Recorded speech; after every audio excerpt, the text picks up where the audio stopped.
أكد سعادة المهندس باسم بن يعقوب الحمر رئيس جهاز المساحة والتسجيل العقاري أن التداولات العقارية خلال النصف الأول من العام الجاري سجلت مؤشرات إيجابية بقيمة بلغت أكثر من 775 مليون دينار بحريني من خلال 5099 معاملة مقارنة بعام 2024.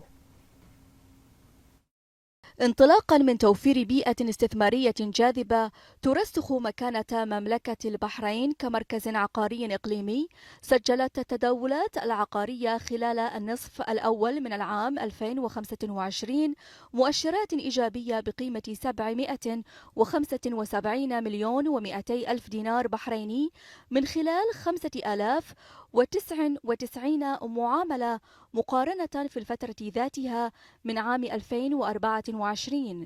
وأشارت الإحصائيات الأخيرة ارتفاعا في نسبة النمو نصف السنوي لقيمة التداولات العقارية في فئة الجنسيات الأخرى تصل إلى أكثر من 20% مقابل 4.39% لفئة البحرينيين. وعلى مستوى المحافظات تصدرت نسبة النمو محافظة العاصمة، تلتها محافظة المحرق، ثم المحافظة الشمالية. فيما سجلت قيمة التداول العقاري في فئة البيوت نمو بلغ أكثر من 14% مقارنة بالفترة ذاتها من العام الماضي، تلتها فئة الشقق. كما أظهرت البيانات تقاربا بين الجنسين في معاملات نقل الملكية، ما يعكس البيئة العقارية الجاذبة والتسهيلات المقدمة. هذا وأظهرت إحصائيات نقل الملكية تزايد إقبال مختلف الفئات العمرية على التداولات العقارية، وهو مؤشر على حيوية السوق وتنوع احتياجاته، كما يعكس مستوى الثقة المتنامي في البيئة العقارية التي تدعمها إجراءات شفافة وواضحة تسهل على مختلف الأفراد الدخول إلى السوق واتخاذ قرارات مبنية على معلومات دقيقة. ويعتبر هذا التنوع العمري أحد مخرجات تعزيز الشفافية في المعاملات العقارية.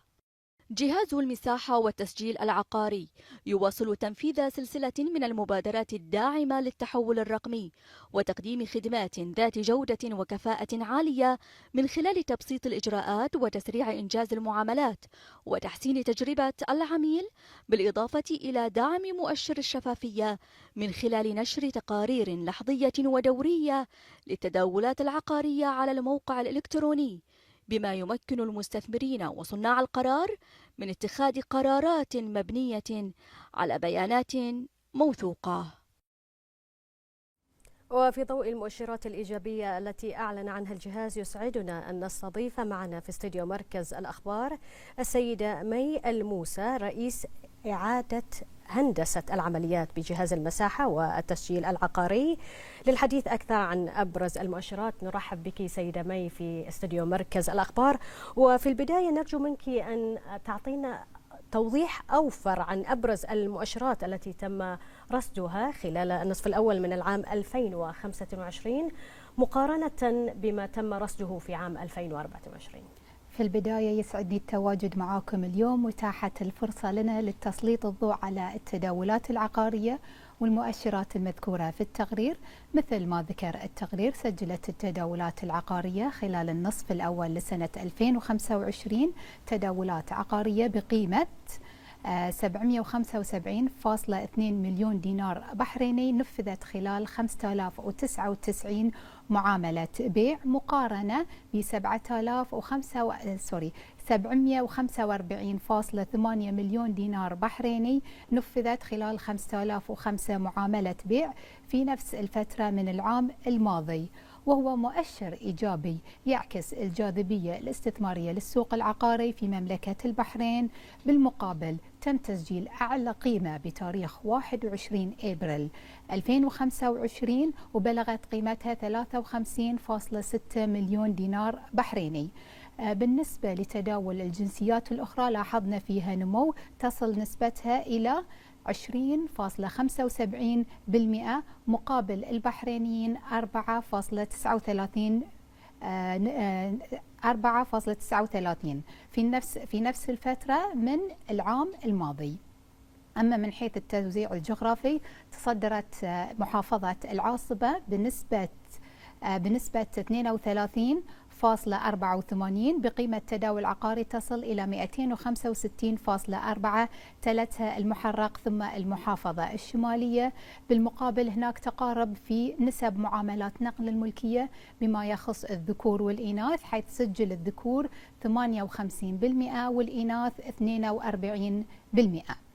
ولوحظ أن تزايد إقبال التداولات العقارية لمختلف الفئات العمرية، وهو ما يعكس حيوية السوق وتلبية الاحتياجات المختلفة للفئات العمرية. نعم سيدة مي، هذه المؤشرات الإيجابية لم تكن لتتحقق لولا جهودكم، الجهود الداخلية في جهاز المساحة والتسجيل العقاري. لو نتحدث عن هذه الجهود وكيف انعكست على تحقيق هذه المؤشرات الإيجابية. احنا في جهاز المساحة والتسجيل العقاري سعيدين بهذه المؤشرات الإيجابية بالرغم من زيادة المعاملات، إلا أن الجهاز استطاع أن ينجز هذه المعاملات في أوقات قياسية، وهذا يرجع للبرامج والمبادرات التطويرية والتحسينات المستمرة اليوم اللي عندنا. أهمها هي تقليص المدد الزمنية لمعاملات لإصدار وثائق الملكية والتحول الرقمي في جميع خدماتنا، وكذلك عندنا مركز خدمة عملاء مميز يقدم خدمات ذات جودة وكفاءة عالية. نعم، السيدة مي الموسى رئيس إعادة هندسة الإجراءات بجهاز المساحة والتسجيل العقاري، شكرا جزيلا لتواجدك معنا. شكرا.